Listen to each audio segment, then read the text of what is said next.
নমস্কার বন্ধুরা, অলৌকিক জোনের সমস্ত শ্রোতা বন্ধুদের মহাশিবরাত্রির অনেক অনেক ভালোবাসা জানিয়ে আজকের এপিসোড শুরু করছি। হর হর মহাদেব। প্রথমেই তোমাদেরকে অসংখ্য ধন্যবাদ। এইভাবে গত দিনের যে ঘটনা, 2 ঘন্টার একটা বড় এপিসোড তোমরা এইভাবে সাপোর্ট করেছো, তোমাদের ভালো লেগেছে, সত্যি আমি অভিভূত। আমি গত শুক্রবার থেকেই কলকাতার বাইরে ছিলাম, মানে আমি বাঁকুড়া গেছিলাম। আমাদের এক আত্মীয়ার বিয়ে হয়ে গেছিলো, একটা অনুষ্ঠান ছিল তার।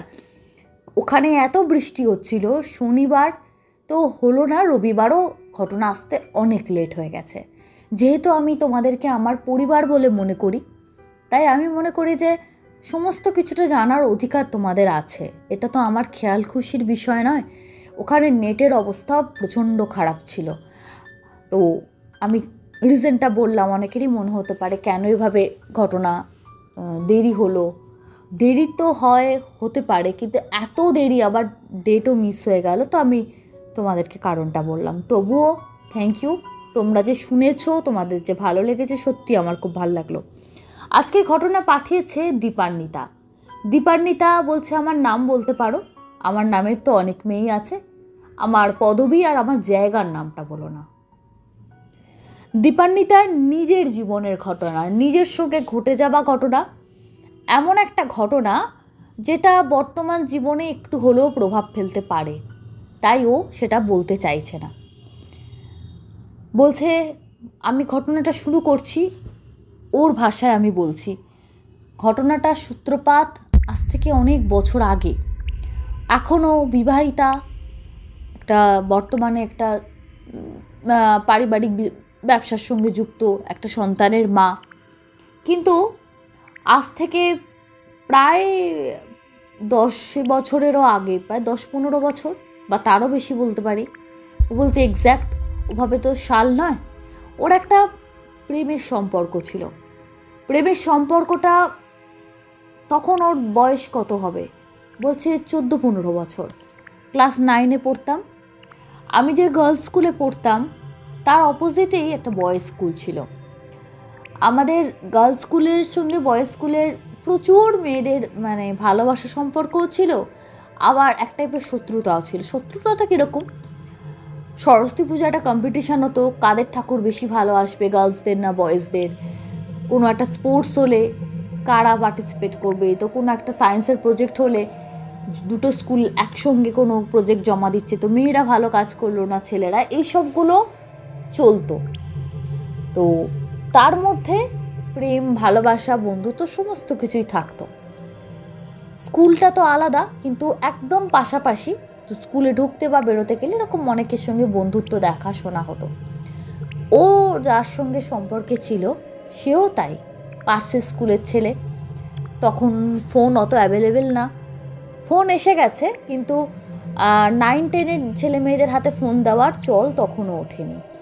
ও বলছে সময়টা 2005-2006 এরকম সময়। ও 2006-এ মাধ্যমিক দিয়েছে। বলছে 2004 সাল থেকেই ধরে নাও তাকে ভালো লাগতো। আমরা একই কোচিংয়ে পড়তাম, তবে আলাদা ব্যাচ। মেয়েদের ব্যাচ আলাদা ছিল, স্যার ছেলেদের ব্যাচ আলাদা পড়াতেন। আমরা মেয়েরা 7:30টায় বেরিয়ে আসতাম, 7:30 থেকে 8 ঘন্টা স্যার রেস্ট নিতেন, 8টা থেকে আবার ছেলেদের ব্যাচ শুরু হতো। তো ওই পড়ার ব্যাচেও একটু কথাবার্তা হতো, মানে রাস্তায় বেরিয়ে অবভিয়াসলি আমি একটু ওয়েট করতাম, ও আসতো, কথা বলতাম, তারপর আমিও বাড়ি চলে আসতাম, ও চলে যেত। বলছে এটা অদ্ভুত সময় ছিল। বলছে তখন এবার সরস্বতী পুজোতে লুকিয়ে বন্ধুদের টিম, যাদের আমাদের অনেকেরই ছিল বয়ফ্রেন্ড গার্লফ্রেন্ড, সবাই মিলে একটু বেরোনো, যাতে পাড়ায় কেউ জানতে না পারে, অন্য জায়গায় যেতাম।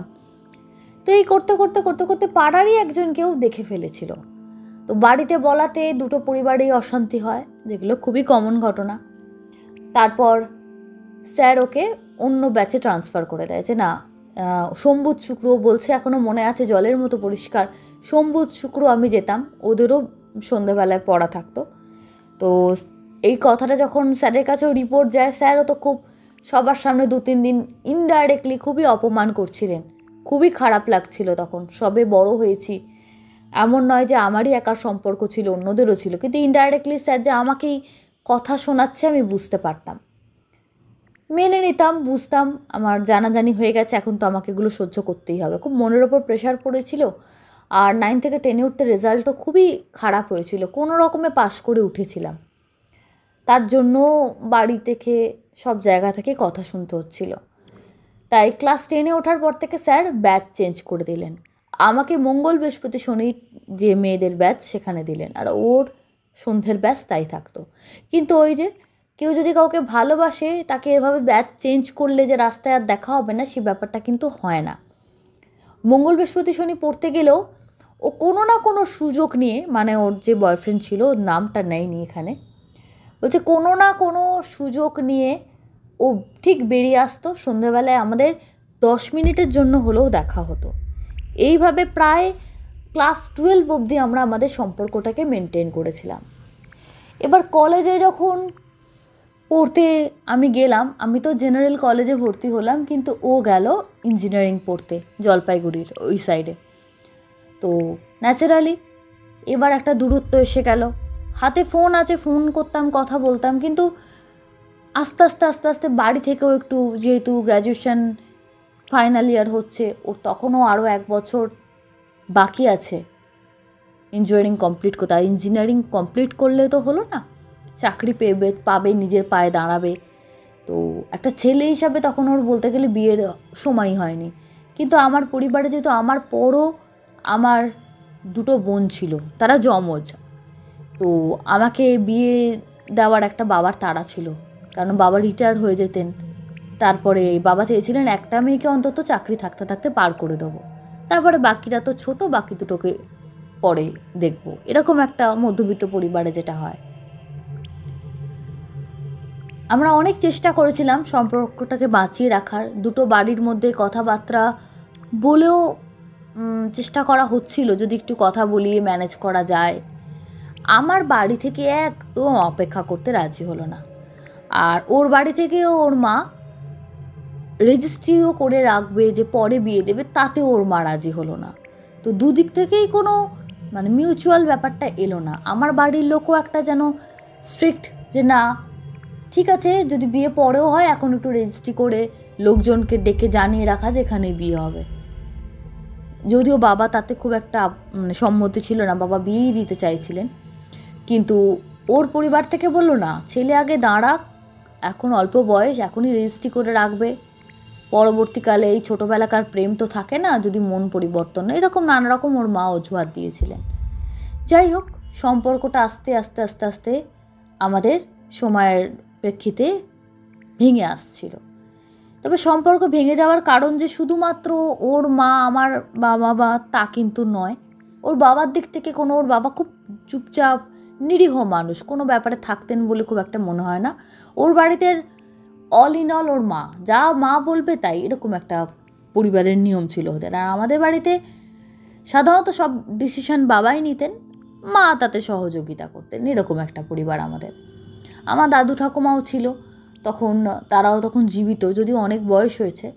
তারাও বলছিলেন যে আমরা এসব প্রেম ভালোবাসা বিয়ে, আমাদের সময় এসব ছিল না। তো এরকম করতে করতে সে বছরই আমার বাবার বাবা, মানে আমার দাদু মারা যান। দাদু মারা যাওয়ার পর ন্যাচারালি 1 বছর আর বিয়ে নিয়ে কেউ কিছু বলবে না, কালা অসহ্য হয়ে গেল। এবার ঠাকুমাও অসুস্থ হয়ে যান, এবং ঠিক দাদু মারা যাবার 7 মাসের মাথায় ঠাম্মাও মারা যান।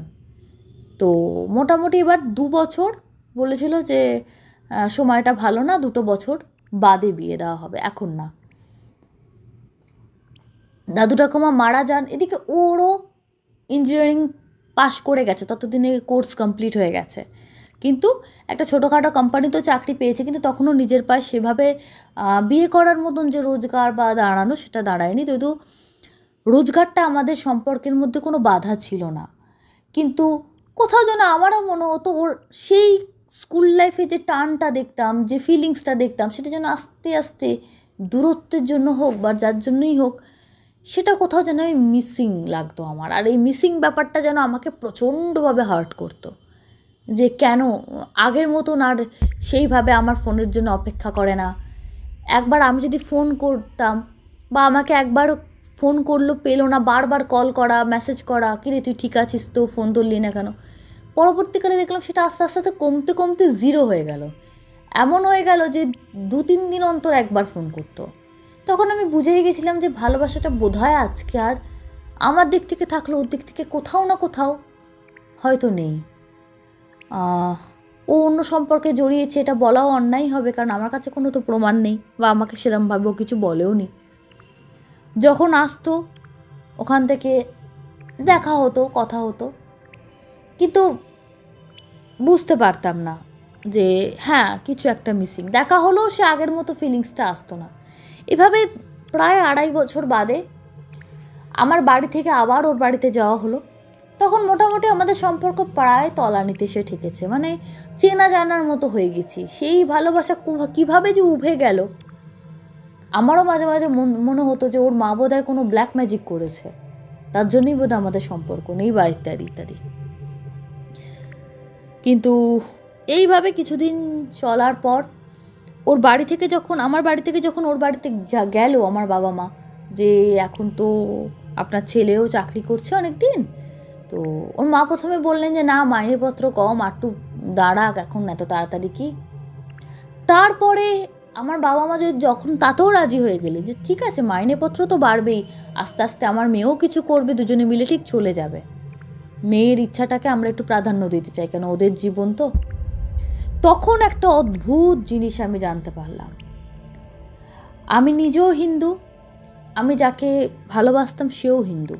কেন কাস্টের কথা বলছি এরপর তোমরা বুঝতে পারবে। আমি জানতে পারলাম ওর দুঃসম্পর্কে, নিজের না, ওর মায়ের অনেক মামাতো এক বোনের মেয়েকে ও ভালোবাসে, পছন্দ করে। অনেক দুঃসম্পর্কের মামা, মায়ের যে নিজের মামা তাও না, মানে সম্পর্ক ধরে হিসেব করে লতায় পাতায় আত্মীয় যেটাকে আমরা বলি, সেই দিক থেকে দেখতে গেলে তারা মাসি হচ্ছে। সেই মাসির মেয়েকে পছন্দ করে। একবার শুনেছিলাম মাসির মেয়ে, একবার শুনেছিলাম দুঃসম্পর্কের মামার মেয়ে। তা মামার মেয়ে কি মাসির মেয়ে তাতেও আমার খুব একটা ইন্টারেস্ট ছিল না, কিন্তু আমরা এই ধরনের জিনিস শুনতে অভ্যস্ত ছিলাম না। খুব অবাক হয়ে গেলাম যে কবে এরকম ঘটনা ঘটলো। আত্মীয় যখন তাহলে তো ছোট থেকেই চেনে, দুঃসম্পর্কের আত্মীয় যে বিয়ে হয় না তা না, কিন্তু এইরকম বিয়ে তো খুব একটা আমরা শুনিনি আর অভ্যস্তও নই। তো ওর সম্পর্কে একটা না কোথাও না ঘৃণা তৈরি হয়েছিল আমার, যে না এটা বোধহয় ঠিক না, এটা অন্যায়। যতই দূর সম্পর্কের হোক তবু তো সে কোথাও না কোথাও সম্পর্ক ধরলে বোন হচ্ছে, তাকে বিয়ে করছে, এ আবার কি? তার মানে ওর চরিত্র কোনোদিনই ভালো ছিল না, তার মানসিকতার সমস্যা আছে, এরকম ভেবে টেবে তখন আমার মা বাবা বললো দেখ তাহলে কোন ছেলেকে তুই করতে যাচ্ছিলিস, ভগবান রক্ষা করলো। এরপর আমার বাবা মা যেখানে বিয়ে দিল, বর্তমানে যেখানে আমি বিবাহিত, সেখানে আমার বিয়ে হয়ে গেল। তারপরে 1 বছর বাদে আমার এক ছেলেও হয়েছে। বর্তমানে ছেলের বয়স এখন 12 বছর। কিন্তু বিষয়টা অন্য। আমার ছেলে যখন সবে ক্লাস 2-এ পড়ে, আমরা একবার দার্জিলিং বেড়াতে গেছিলাম। তখন আস্তে আস্তে পুরনো জিনিস অনেকটা ভুলে গেছি, অনেকটা। তো রাস্তায় একজনের সঙ্গে আমার হঠাৎ দেখা হয়েছিল। দেখে আমি অবাক হয়ে গেছিলাম। একটা ময়লা একটু পুরনো জামা কাপড় পরে একটু ভবঘুরে মার্কা চেহারা নিয়ে ঘুরে বেড়াচ্ছে আমার সেই পুরনো প্রেমিক। দেখে মনে হয় দার্জিলিংয়ে হয়তো ছোটোখাটো কোনো কাজ করে বা এখানেই থাকে, বুঝতে পারলাম না। কিন্তু চেহারাপত্র দেখে মনে হলো না যে ও খুব ভালো চাকরি করে বা কিছু, বা জীবনে খুব সুখে শান্তিতে আছে, দেখে মনে হলো না। একটু অন্যরকমই লাগছিল, অদ্ভুত ব্যাপার। তারপরে সময় আস্তে আস্তে পাল্টালো।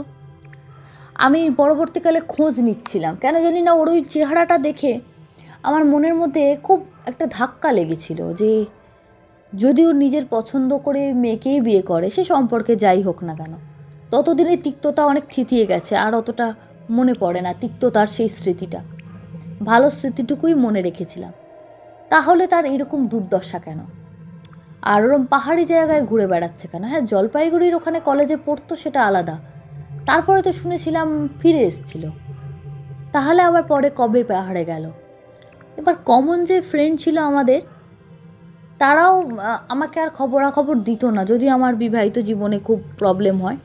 তো বাপের বাড়িতে পরে ফিরে এসে একবার গেলাম, এবার সেই বন্ধুদের সঙ্গে যোগাযোগও করলাম। সেখান থেকে জানতে পারলাম যে না, ও বিয়ে থা কখনোই করেনি। ও একটা ওইদিকেই পাহাড়ি কোথাও একটা চাকরি পেয়েছিল, কি চাকরি কেউ জানে না।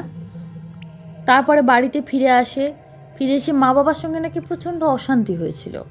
ওর মা নাকি ওর যে সম্পর্কের কথাটা বলেছিল সেটা সম্পূর্ণ বানিয়ে, এবং কেউ কেউ তো বলে, মানে ওর কাকিমা টাকিমা নাকি পাড়াতেই প্রচার করেছিল যে ওর মা এই সম্পর্কটা চাইতো না বলে নিজেই কোন গুণিন টুনিনের কাছে গিয়ে নাকি কবজ টবজ করে ছেলেকে পড়াচ্ছিল, যাতে ছেলের এই সম্পর্কটা না থাকে, ছেলে যাতে মা বাবার পছন্দে কাউকে বিয়ে করে। তো এই বিষয়টার জন্য নাকি, যদিও আমরা এগুলো খুব একটা বিশ্বাস করিনি, মনে হতো দূর, আজকের জগতে থোড়ি না এসব হয়। তার পছন্দ ছিল না, তিনি তার ছেলেকে আমার সঙ্গে বিয়ে দেননি। নিজের ছেলেকে নিজে কেন তাবিজ কবজ করতে যাবেন? আর আমরা এগুলো খুব একটা মানিও না। কিন্তু আরও 1 বছর বাদে খবর পেলাম তার নাকি 2টো কিডনি ড্যামেজ ছিল, সে নাকি মারা গেছে। বাপের বাড়ি থেকেই ওখানকার একজন আমাকে যোগাযোগ ছিল, ফোন করেছিল। এইবার আমার স্বামী বিষয়টা জানতে পারলেন, কেন মারা যাওয়ার খবরটা শুনে আমি আমার চেনা জানা অনেককেই ফোন করছিলাম, কথাবার্তা হচ্ছিল।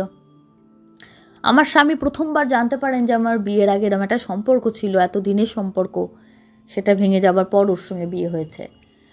অযথাই ও একটু আমাকে সন্দেহ করতে শুরু করছিল, একটু কথায় কথায় ঝগড়াঝাটি হতো, কেন তুমি বলনি, অত আগেকার দিনের কথা বলা না বলায় কি এসে যায়। কিন্তু আমাদের মধ্যেও প্রবলেম হয়েছিল। তো একদিন ঝগড়াঝাটি করে আমি আমার বাপের বাড়িতে এসেই বসেছিলাম, তারপরে আবার ফেরত গেলাম, তারপরে আবার কিছুদিন যেতে না যেতে আবার অশান্তি। এবার যখন আমি ফিরে এলাম, ভাবলাম ছেলেকে নিয়ে চলে এসেছি, আমি আর ফিরে যাব না। মাস 3 ওই সময়টা আমি বাপের বাড়ি ছিলাম। সেই সময়ে কিছু ঘটনা পরপর আমার জীবনে ঘটে। আগের ঘটনাগুলো যদি আমি না বলতাম, বন্ধুরা বুঝতে পারতো না বিষয়টা কি।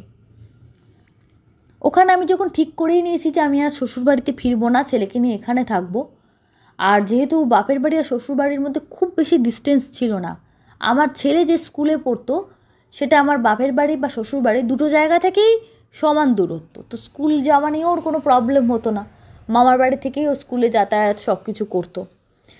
কিন্তু আমিও বাড়িতে কিছু টিউশন শুরু করেছিলাম। এরপরে যেটা বুঝতে পারলাম, আমি টিউশন করে একটা গলির রাস্তা, শর্টকাট চেনা জানা রাস্তা, ওই রাস্তাটাতেই ফিরতাম। এই রাস্তাটা একটা স্মৃতি ছিল কি, আমরা যখন প্রথম সম্পর্কে ছিলাম তখন মাঝে মাঝে এই রাস্তায় দাঁড়িয়ে আমরা গল্পও করতাম। তো রাস্তা দিয়ে যেতে যেতে মাঝে মাঝে মনে যে পড়তো না তা না, প্রায় দিন আমি দেখতাম একটা গলির অন্য একটা গলি দিয়ে আমার সেই পুরনো সেই বন্ধুই তাকে সাইকেল নিয়ে বেরোতে দেখতাম। আমি পেছন থেকে দেখে ওকে চিনতে পারতাম, বহুদিনের পরিচিত, সাইকেল নিয়ে যাচ্ছে, দিয়ে ওদের বাড়ির সামনাসামনি জায়গাটা গিয়ে টার্ন নিত। আমি অনেক দিন দেখতাম, মাঝে মাঝে মনে হতো এতদিন তো হয়ে গেছে, একবার ডেকে কথা বলি যে তোর সঙ্গে তো দার্জিলিংয়ে দেখা হলো, সেভাবে কথা বললি না। খুব জানতে ইচ্ছা করছিল যে কি হয়েছিল এতদিন ওর জীবনে, কেন ও আমাকে ছেড়েই বা চলে গেল, কিভাবে ওর ওই যে সম্পর্কের বিষয়টা জেনেছিলাম সেটাই বা কতটা সত্যি, যে নানা রকম মনের মধ্যে আমার চলতো। প্রতিদিন টিউশন করে বাড়ি আসতাম, প্রতিদিন ওকে দেখতাম সাইকেল নিয়ে চলে যাচ্ছে, প্রতিদিন। একটা দিন ওকে ভাবলাম যে দাঁড় করাই, জিজ্ঞাসা করি যে কিরে তুই কিভাবে ভুলে গেলি আমাকে, কিন্তু কোনোদিন সাহস পেতাম না। অনেক রকম ভাবনা চিন্তা চলতো, ছেলেটা বড় হচ্ছে, পাড়ার লোকে কে কী ভাববে, যদি ওর সঙ্গে গল্প করতে দেখে, একেতেই আমার শ্বশুরবাড়িতে সম্পর্ক খারাপ চলছে, যদি সব কিছুর একটা প্রভাব পড়ে বর্তমান জীবনে, তো 10 পা এগিয়েও 2 পা পেছিয়ে যেতাম। জীবনটা এভাবেই কাটছিল, কিন্তু রোজ ওকে দেখতে পেতাম। অদ্ভুতভাবে আমি ভাবতাম আমি ওকে দেখতে পাই, ও আমাকে দেখতে পায় না কেন। তারপর কি হয়তো বললে বিশ্বাস করবে না, রাত্রিবেলা ঘুমোতে গেলেও ওর সাইকেল নিয়ে চলে যাওয়া আমার পাশ দিয়ে আমি রোজ ফিল করতাম। পাশাপাশি যাদের লোকেদের সঙ্গে চেনা জানা ছিল, আমি যখন ফিরে চলে এসেছিলাম, ওর বিষয় নিয়ে আমি আলোচনা করতাম না। কারণ একটাই, আমার নিজের ছেলে বড় হচ্ছে, কখন ওর কানে কি কথা যাবে, মায়ের সম্পর্কে একটা ভুল ধারণা তৈরি হবে। ছোট যতই হোক, ছোটরা খুবই সংবেদনশীল হয়। নিজেকে খুব সাবধানে রাখতাম যে ও আচ্ছা পুরনো প্রেমিকের টানেই হয়তো ফিরে এসে, যাতে কেউ বদনাম না দিতে পারে। কিন্তু মনের মধ্যে চলতো, মূলত কেউ যদি এমন থাকতো, জিজ্ঞেস করতাম বিশ্বাস করে যে ওর ব্যাপারটা কী, আমি দেখতে পাই ও দেখেও দেখতে পায় না কেন, বা এভাবে ওইখান দিয়ে ওইটুকু জায়গায় রোজ কোথা দিয়ে যায়, ও কি তাহলে কোনো টিউশন করে? কিন্তু ওই যে কিছুদিন চলার পর জানতে পারলাম অদ্ভুত ঘটনা। আমার শ্বশুরবাড়ি থেকে পাকাপাকি চলে আসার প্রায় মাস 4 আগে ও দুটো কিডনি ড্যামেজ হওয়ার খবর এসেছিল পাড়ায়। অনেক দিন ডায়ালিসিস চলেছে, অনেক কষ্টের মধ্যে ওর মা অনেক গয়নাগাটি বিক্রি করে চিকিৎসাও করেছে। তারপর মামার বাড়ি কোথাও একটা বড় শহরে, আমি নাম ঠিক জানি না, সেখানে নিয়ে গিয়ে ওখানে চিকিৎসা করা হয়, এটাকে সেখানে মারা গেছে। লোকাল যে পাড়ার লোকেরা অনেক পরে খবর পেয়েছে। ভেঙে পড়েছিলাম সহেলি, যে এইভাবে এরকম ওকে ওইভাবে দেখার মানেটা কি অদ্ভুতভাবে ওকে দেখেছিলাম আমি নিজের চোখে, অতবার দেখেছি। তার মানে তখন অলরেডি মানুষটা মৃত। যদি মৃতই হয় তাহলে ওভাবে সাইকেল নিয়ে যেতে আমি দেখতাম কি করে? এখন অনেকে বলতে পারে সে হয়তো অন্য কাউকে দেখতাম, কিন্তু না, আমি তার সঙ্গে বহুদিন সম্পর্কে ছিলাম। তার প্রতিটা হাঁটা চলা, সাইকেল চালানো আমার নখদর্পণে। সময় কেটে গেলেও এক একটা মানুষের অঙ্গভঙ্গি অনেক বছর অবধি মনে ভুলে যাওয়া যায় না। ওই ধীরে ধীরে সাইকেল চালাবার ওই যে ওর ওই স্টাইল, ওর সাইকেলের পেছনে বসে আমি কতদিন কত জায়গায় আমাকে নিয়ে গেছি। তো সেগুলো তো যতই মাঝখানে সময় বয়ে যাক, সেগুলো তো ভুলে যাবার না। আমাদের সময় সম্পর্ক অনেক পবিত্র ছিল। ওই সাইকেলে করে ঘুরতে যাওয়া আর রাস্তায় দাঁড়িয়ে ফুচকা খাওয়াটাই আমাদের কাছে বিশাল ব্যাপার। তাও ভয় লাগতো কেউ না দেখে ফেলে, কেউ না বাড়িতে গিয়ে খবর দিয়ে দেয়। তো সেই দিনগুলো চলে গেছে। কিন্তু তারপর একদিন দেখো সবটা জানতে পারলাম, মন মেজাজ খুব খারাপ ছিল। টিউশন যেখানে যেতাম সেই বাড়িতে আমার বাড়ির লোককে দিয়ে খবর পাঠালাম যে আমার শরীর খারাপ, ডাক্তার রেস্ট নিতে বলেছে, যদি আপনারা বাচ্চাকে বাড়িতে দিয়ে যান কিছুদিন, আমি বাড়িতে পড়াবো। বাড়িতেই পড়াতে শুরু করলাম। তারা আসতো, বাচ্চাকে দিয়ে যেত, পড়া হয়ে গেলে চলে যেত। আর রাস্তায় বেরোবার সাহসও ছিল না, আর ইচ্ছাটাও ছিল না। তাদেরও কোনো আপত্তি ছিল না।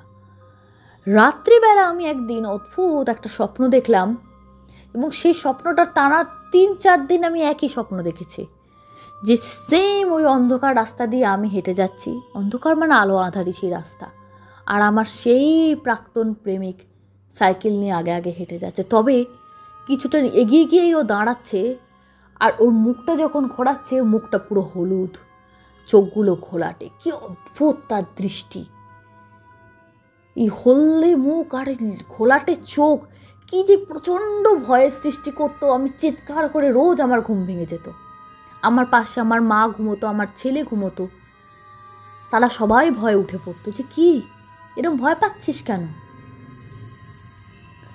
এভাবে অনেক দিন চলেছিল, প্রায় 1-1.5 বছর আমি বাপের বাড়িতে ছিলাম। তার মধ্যে আমার মা অনেক মন্দিরে পুজো পার্বণ সব কিছু করতো, কিন্তু স্বপ্নটা আমার কিছুদিন আসতো না, আবার আসতে থাকতো। এই করতে করতে পরে আমার বাড়ির লোকেরা একটু ওর বাড়িতে দেখা করে গোপনে জানালো যে আপনার ছেলের নামে একটু পিণ্ডদান করুন। এরকম স্বপ্ন আমার মেয়ে দেখছে, আমরা এগুলোকে খুব একটা ভালো চোখে দেখছি না। একেতেই আমার মেয়ের সঙ্গে জামাইয়ের অশান্তি, প্রায় অনেক দিন হয়ে গেল আমার মেয়ে জামাই আলাদা থাকছে, তার মধ্যে এরকম স্বপ্ন আসছে কেন? যতই আলাদা থাকুক, আমরাও চাই সব দিনের শেষে ওদের একটু মিলমিশ হয়ে যাক, স্বামী স্ত্রী বাচ্চাটাকে নিয়ে সুখে থাকুক। কিন্তু এইসব জানাজানি হলে তো আরও আগুনে ঘি পড়বে। গয়ায় পিণ্ডদান হয়ে গেল, তারা করলেন। তাদেরও নাকি বাড়িতে কিছু প্রবলেম হচ্ছিল। ওদের বাড়ি অনেক বড় বাড়ি ছিল, জ্ঞাতি গোষ্ঠী ছিল, তারাও কমপ্লেন করছিল যে হ্যাঁ আমরাও রাত্রিবেলা বাবুকে কল ধারে চান করতে দেখি, কেউ বলে আমরা আওয়াজ পাই ওর সাইকেলে রাখার, ইত্যাদি ইত্যাদি কারণে ওরা হলো ঠিক আছে পিণ্ডদান করাই হোক। পিণ্ডদান করার পর আস্তে আস্তে আস্তে আস্তে সত্যি স্বপ্নটা আমার আসার বন্ধ হয়ে গেল। তারপর ঈশ্বরের আশীর্বাদে আমার স্বামীর সঙ্গে সম্পর্ক ঠিক হয়ে যায়। বর্তমানে আমি শ্বশুর বাড়িতেও থাকি না, বাপের বাড়িতেও থাকি না, আমরা অন্য একটা জায়গায় ফ্ল্যাট কিনে চলে এসেছি। আর আমার শ্বশুর বাড়িতে অশান্তির আরও একটি কারণ ছিল, আমার শ্বশুর বাড়িতে আমার অবিবাহিতা ননদ আর আমার শাশুড়ি, তারাই আমার স্বামীর সঙ্গে মাথায় নানা রকম কানে মন্ত্রণা দিয়ে আরও আমাদের সম্পর্কটাকে বিষিয়ে তুলছিলেন। তার জন্য আমি টিকতে পারছিলাম না। তো বর্তমানে আমরা আলাদা ফ্ল্যাটে ভালো আছি, শ্বশুরবাড়িতেও যাতায়াত করি, বাপের বাড়িতেও যাতায়াত করি, দূরে থেকে দুটো জায়গায় সম্পর্ক খুব ভালো আছে। কিন্তু যেটা আমি ঘটনা শুরুতে বলিনি, এখন বলছি, 6 মাস হলো আমার আরও একটি ছেলে হয়েছে। অনেকটা লেটে আমার এই ছেলে হয়েছে। ডাক্তার নানা রকম রেস্ট্রিকশনস দিয়েছিলেন, এটা করবেন না, ওটা করবেন না। এই ছেলেকে দেখতে আমার সেই প্রাক্তন প্রেমিকের মতো। আমি এই কারণে আমার নাম বললেও আমার পদবি এবং আমার জায়গার নাম বলিনি, কারণ আমি আমার সংসারে যে শান্তিটা ফিরে পেয়েছি অতটা যুদ্ধের পর সেটা হারাতে চাই না। আমার স্বামী, আমার পাড়ার লোকেরা বা আমার শ্বশুরবাড়ির লোকেরা অনেকেই বলে ছেলে যেন ছন্ন ছাড়া হয়েছে, না বাপের মতো দেখতে না মায়ের মতো। কিন্তু আমি জানি, এবং আস্তে আস্তে যত বয়স দিন যাচ্ছে আমার বাড়িতে, আমার বাপের বাড়িও যারা আমার মা বাবা তো আছেন, অন্যরাও যারা ওকে চিনত, তারা সবাই কিন্তু এক দেখায়, মানে এটা অবশ্যই গোপনে আমার শ্বশুরবাড়ির লোকের সামনে না, বলেছেন যে কি অদ্ভুত, ওর মতন দেখতে না। এত অদ্ভুত আমার এই ছোট ছেলের সঙ্গে ওর মুখের মিল, আমি দেখি আর শিউরে উঠি। প্রথম যেদিন আমি ওকে আমার কোলে পেয়েছিলাম, ডাক্তার আমাকে কোলে দিয়েছিল ওর জন্মাবার পর, অদ্ভুত ওর মুখটা দেখে, তখন তো ও তো ছোটো বাচ্চার মুখ দিকে কিছু বোঝা যায় না, কিন্তু ও আমার দিকে তাকিয়ে কান্নার বদলে হেসে উঠেছিল, যেমন অদ্ভুতভাবে, যেন মনে হয়েছিল না অনেক দিন বাদে সেই কোনো বন্ধুর সঙ্গে দেখা হলে যেন আমরা বলি কিরে কেমন আছিস, আরে অনেক দিন বাদে, ঠিক এরকম একটা অভিব্যক্তি। ন্যাচারালি ওইটুকু বাচ্চা কি কথা বলতে পারে, কিন্তু ওর মুখের অভিব্যক্তিটা অন্যরকম ছিল, যেটা আমি ফিল করেছিলাম। তখন ভাবছিলাম, তখন আমার প্রাক্তন প্রেমিকের কোনো কথা আমার মাথায় আসেনি। আমার মনে হয়েছিল হয়তো সবাই বলে যে সন্তান আর মা বাবা সঙ্গে জন্মান্তরের সম্পর্ক থাকে, আমার সন্তান আমার আগের জন্মে হয়তো আমার কেউ ছিল, তাই সে আমাকে দেখে ওরম একটা মুখের ভাব ফুটে উঠেছিল। তো এগুলোর তো কোনো বৈজ্ঞানিক ব্যাখ্যা হয় না। কিন্তু যত সময় গেল আস্তে আস্তে ওর মুখটা পাল্টাতে 2-3 মাস বয়স থেকেই না অদ্ভুতভাবে মুখের আকৃতি আসতে শুরু করে দিয়েছে। আমি কাউকে বুঝিয়ে বলতে পারবো না। এখন তো ওর পরিষ্কার বোঝা যায় কি অদ্ভুত তার সঙ্গে মিল। আমার মাঝে মাঝে মনে হয় যে বড় হয়ে যদি পুরোপুরি ওর মতন দেখতে থাকে, যদি মুখ পাল্টে যায় তো আলাদা, তখন তো মনে হবে আমার সামনে সেই মুখ, সেই মানুষ ঘুরে বেড়াচ্ছে। তবে কোথাও না কোথাও মনে হয় যে সত্যি যদি ভালোবাসাটা হয়তো ওর দিক থেকেও গভীরভাবে ছিল, অন্তরের টান ছিল, তাই কেন ভেঙেছিল সম্পর্ক, কে সত্যি কে মিথ্যে জানি না, আজ সন্তান রূপে সে আমার কাছে ফিরে এসছে। এটা ভাবলে আমার এত ভালো লাগে।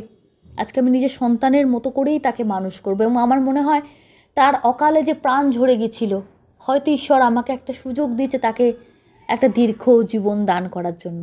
এই জীবনে তার মা যেমন তার সঙ্গে করেছিল, আমি কিন্তু সেই খারাপ মা আর হব না। আমি একটু ভালো মা হওয়ার সুযোগ পেয়েছি, আমি সেই দায়িত্ব পালন করে দেখাবো। এটা একটা অন্য অনুভূতি, এটা হয়তো আমি প্রকাশ ওভাবে বলতে পারবো না। যেন মনে হচ্ছে টাইম মেশিনে চড়ে ক্যারেক্টারগুলো পাল্টে গেছে, আর ঠিক একই গল্প হয়তো নতুনভাবে আবার শুরু হবে। কিন্তু তার মা যেমন করেছিল সেই ঘটনা আমি ঘটাবো না। অবশ্যই ছেলেকে ঠিক ভুল সব শিক্ষাই দেব, কিন্তু অযথা ছেলের ভালো চাইতে গিয়ে তার খারাপ করব না, তেমন মা হব না, এটুকু মনে মনে আমি সব সময় ওকে বলি। এই ছিল ঘটনা সহেলি। জানি না কতটা যুক্তিযুক্তভাবে নিজেকে প্রকাশ করতে পারলাম। যদি মনে হয় তোমার অলৌকিক জোনে এটা পাঠ করার যাবে, তবে তুমি পাঠ করো, না হলে করো না ভাই। তুমি আমার থেকে অনেক ছোট, আমার বোনের মতো, আমার ভালোবাসা নিও। অনেক বড় হও, ভালো থেকো। অলৌকিক জোনের সমস্ত শ্রোতাদেরকে ধন্যবাদ জানিয়ে আজকে ঘটনা শেষ করলাম। Thank you so much. সরাসরি চলে যাচ্ছি তোমাদের কমেন্ট বক্সে। কমেন্ট করেছেন Archismita Dubey, speechless, thank you so much. Comment করেছেন হিমাদ্রি বোস, লিখেছে দুর্দান্ত লেগেছে, এই প্রথম মনে হয় এত বড় এপিসোড পেলাম। একদম তাই, অলৌকিক জোনে এরকম 2 ঘন্টার এপিসোড এর আগে আমি কখনোই আনিনি। SAD 1209, খুব ভালো ঘটনা। চৈতালি চন্দ্র লিখেছেন দারুণ ঘটনা। বৃন্দা বোস, সুস্মিতা বোস, সমর দাস কমেন্ট করেছেন। রিয়া দে কমেন্ট করেছেন। দেবারতী রয় কমেন্ট করেছেন। অমিয় দত্ত কমেন্ট করেছেন। মৌসুমি কমেন্ট করেছেন। বাবলু মল্লিক কমেন্ট করেছেন। কুমকুমদি কমেন্ট করেছেন। লিপি মজুমদার, দেবদূতি, মধু আসেন। যদি কারোর নাম প্রোনাউন্স ভুল করি প্লিজ ক্ষমা করবেন। মানালি রয় কমেন্ট করেছেন। সোমা সাহা, গুণিতা দাস, শর্মী 85, নিবেদিতা পাল, মধুরিমা পাল, শ্যামলী দাস, রহমান ইন্তেকাব, রিনি সরকার, জয়া চক্রবর্তী, সুদেষ্ণা সিংহ রয়, রুবি ব্যানার্জি, অরবিন্দ বড়াল, কাকলি পাত্র, সুমন সমাদ্দার, রঞ্জিত চক্রবর্তী, পিঙ্কি দত্ত, মামুন রয়, দোলন পাল, স্বপন রয় এবং আরও অনেকে। যদি কারুর কমেন্ট মিস করে থাকি প্লিজ ক্ষমা করে দিও। Thank you so much. আবারও ফিরে আসবো নতুন ঘটনা নিয়ে, নতুন এপিসোড নিয়ে।